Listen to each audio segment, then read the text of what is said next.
So today we're taking a deep dive into the wild east of Sri Lanka, and our mission is to explore this single continuous lifeline that somehow manages to act as an international bird sanctuary, a critical agricultural hub, and wild enough, a brutal training ground for elite special forces, all at the exact same time. And it really it forces us to completely rethink how we categorize geography. Yeah. Because, we're conditioned to look at a map, see a blue line, and just assume it has a static utility. Like it's just a pipe. Right. Like we think a river is basically just a drainage pipe moving water from a high elevation down to the ocean. But the Kumbukkan Oya is, well, it's an incredibly dynamic ecological circulatory system. A circulatory system, I like that. Yeah, because to understand this region, you have to understand how this one specific geographical feature dictates the behavior of millions of organisms. I mean, from migratory birds traversing entire continents, all the way to soldiers who are pushing their physical limits. Okay, let's unpack this, because trying to comprehend how one river serves so many completely opposing masters, it requires us to look at the physical mechanics of the water itself, right? Oh, absolutely. We are dealing with a 116-kilometer journey. The river originates high up in the hills of Lunugala, and then it carves its way down to a place called Kumana, where it finally empties into the sea. Which is a massive transition in landscape. Right, and that leads to my immediate question when looking at this route. It's really a question about identity. When we hear about a river, we usually picture it doing one thing, like maybe winding through a city or dropping over a big waterfall. How does a single flow of water sustain a cohesive identity when it is plunging through such drastically shifting terrains? Well, the identity of the Kumbukkan Oya is entirely bound to its momentum. You have to consider what starting in the hills of Lunugala actually means from a geological perspective. Okay, so it's starting way up high. Exactly. The river is born from elevation, which gives it this immense kinetic energy. So as it rushes downward, it isn't just passively flowing over the landscape. It acts as like a geological saw. A geological saw? Wait, what does that actually look like? It means it's actively carving the earth. It's dissolving specific minerals from those high-altitude rocks, and it's heavily aerating the water as it crashes over the uneven terrain. Oh, wow. So by the time it reaches the lower plains, it's not just, a simple stream of fresh rainwater anymore. Not at all. It's like this highly oxygenated, nutrient-rich slurry. Precisely. The continuous flow acts as a giant conveyor belt. I mean, if the Kumbukkan Oya were stagnant, or if that elevation drop was, say, less severe, it would probably just turn into a series of disconnected swamps. Right, just sitting water. Yeah. But because of that relentless gravitational push, it drives all those high-altitude resources straight down into these microenvironments that otherwise wouldn't have any access to those specific minerals. So it sustains its identity because it's literally the foundational infrastructure for every single biome it touches. Which perfectly brings us to the most vibrant biome on that entire 116-kilometer route. Because following that topographical gradient down from the hills, the river flows directly into Kumana National Park. A really incredible place. And this area is legendary for its wildlife density. We are talking about major, thriving populations of wild elephants, crocodiles, spotted deer, and just countless species of fish. It's teeming with life. It is. But the element that completely reframes the importance of this river, in my opinion, is its role in global avian migration. Yes, the migratory birds. What's fascinating here is that the birds fundamentally change the scale of this whole discussion. We are no longer just talking about Sri Lankan ecology at this point. Right, we're talking global. Exactly. When you look at the flight paths of these birds, many of them are coming from entirely different continents. So the Kumbukkan Oya suddenly becomes a critical node in a massive global network. It's basically functioning like a mandatory refueling station on an intercontinental highway. I mean, these birds are flying thousands and thousands of miles over oceans, over massive arid land masses. Operating on almost zero energy. Right. They are on this razor-thin margin of energy and survival. They don't just happen to land here because the water looks nice that day. No, not at all. They are literally banking their entire species' survival on the fact that this specific 116-kilometer ribbon of water will have the precise chemical and biological makeup they need to recover. And that is the crucial distinction to make.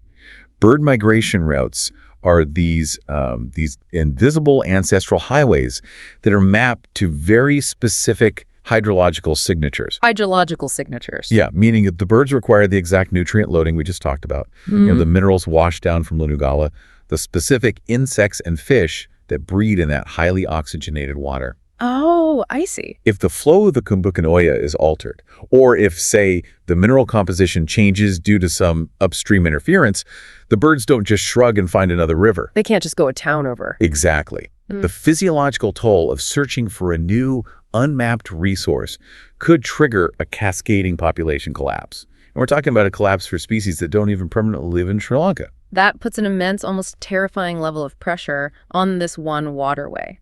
It is essentially a cornerstone of global biodiversity, but it's masquerading as just a local river. It really is. But, the ecosystem isn't isolated to just the animal kingdom either. The physical reality of the Kumbukkan Oya is that it's deeply, deeply embedded in human agriculture. How heavily? The villages along its banks depend on this water for their very existence. I mean, they use it for paddy farming, they use it for washing their clothes, and they absolutely rely on it for their daily drinking water. Well, because a river that creates such a fertile, nutrient-rich oasis right in the middle of a rugged landscape, it just becomes an unavoidable magnet for human settlement. Sure, people are going to go where the water is. It's an ecological absolute. Where there is a reliable, high-yield caloric resource, apex species are going to gather there. And humans, well, we are the ultimate apex species. True, but that brings me right back to my opening scenario. We are talking about human settlements directly overlapping with wild elephants and actual crocodiles. Yeah. How do peaceful farming villages practically manage to share a literal lifeline with untamed apex predators? We just talked about crocodiles. We tend to view coexistence through this very romantic, sanitized lens, like a Disney movie. Right, like everyone is just getting along. Yeah, but the reality of a farmer tending a paddy crop mere yards from a crocodile habitat, that must be incredibly tense. It is. It's a high-stakes ecological dance. And it's driven by an acute, hyper-localized awareness of the environment. In the modern urbanized world, we really have the luxury of treating nature as this nice aesthetic background. The screensaver. Exactly. But for the villagers along the Kumbukkan Oya, nature is a strict schedule of survival. Yeah. Coexistence here isn't about setting up fences to keep the wild out. It's about temporal and spatial resource partitioning. Temporal and spatial partitioning, meaning they have to perfectly time their interactions with the water based on the animal's behavioral pattern? Absolutely. The locals have to possess this incredibly granular understanding of the river's mechanics. They have to be able to read the deceptiveness of the currents. They need to know the exact times of day that specific predators are hunting. Wow. And they have to recognize the physical boundaries of the riverbanks based on seasonal flow rates. Because the water diverted to flood a paddy field is the exact same water that's sustaining a wild elephant herd nearby. Right. Managing that kind of overlap requires humans to truly integrate into the food web, not just dominate it like we usually try to do. It demands an intense level of respect for the environment, honestly, just out of sheer necessity to stay alive. Very much so. And just when you start to map out this delicate, highly calibrated balance between the farmers, the wildlife, and the global bird populations, there is a detail about this river's geography that throws a massive curveball into our understanding of the terrain. A huge curveball. The presence of the military. Yes. Here's where it gets really interesting. Specifically around the 18th mile post on Bibala Road in the Lunugala district. Wow. The Sri Lanka Army Special Forces utilize this exact river area for training.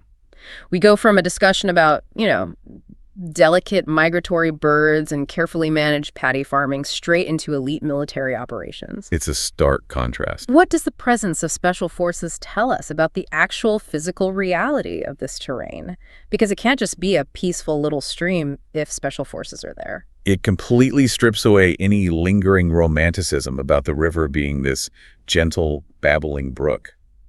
If you are a military commander and your job is tasked with preparing elite soldiers for the most grueling, unpredictable combat scenarios on Earth, you seek out a crucible. You want the hardest environment possible. Exactly. You look for an environment where the topography itself is actively adversarial. Yeah. And the Kumbukkan Oya provides exactly that. Right. They aren't going there to practice marching on flat, grassy ground. They are going there to literally fight the landscape. They are utilizing the unforgiving variables of the water system itself. We discussed the momentum of the river earlier. The geological saw. Yes.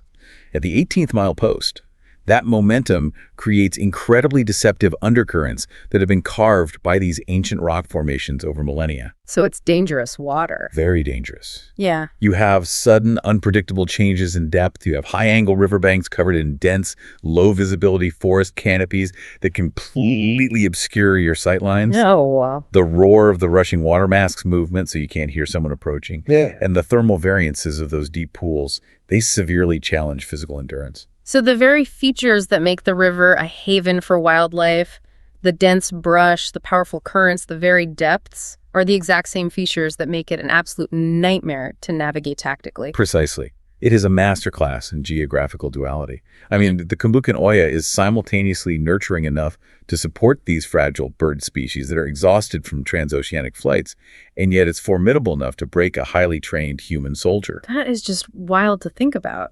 It proves that the wild east of Sri Lanka isn't just some catchy regional nickname for tourists. It is a literal description of an environment defined by extreme, untamed parameters. It's a brilliant juxtaposition. You have a sanctuary, an agricultural lifeline, and a brutal proving ground, all existing in the exact same 116-kilometer stretch of water. All sharing the same current. Yeah, yet despite the intense utility extracted from every inch of this river, whether it's for survival, farming, or tactical training, there is a broader aesthetic and psychological impact that we really can't ignore here. No, we definitely can't. The environment surrounding the Kumbukkan Oya is defined by these incredibly lush green forests, massive ancient rock formations, and just strikingly clear water. The sensory experience of the river is arguably as impactful as its biological function. I want you to picture it right now. Imagine the raw sound of that heavily oxygenated water cutting through the dense jungle canopy, washing over those ancient geological formations.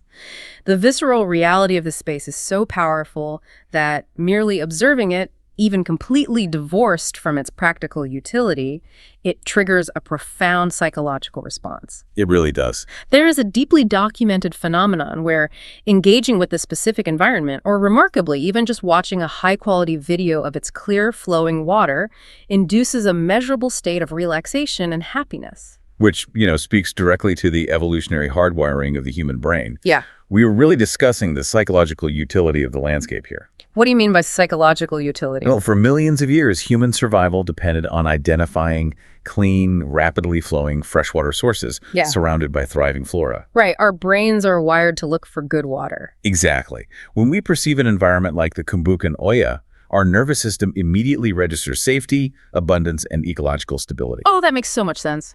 So that autonomic lowering of stress you feel when you see a river like this, it isn't just a simple appreciation of beauty. It is a biological sigh of relief. So what does this all mean? When we talk about conservation, when we hear calls to keep this river clean and safe for future generations, we have to expand our definition of what we are actually saving. If we connect this to the bigger picture, it completely redefines the stakes. Conservation of the Kumbukkan Oya isn't just a mechanical exercise in, preserving a volume of H2O. It's not just saving a puddle. No, it is the preservation of a multidimensional anchor.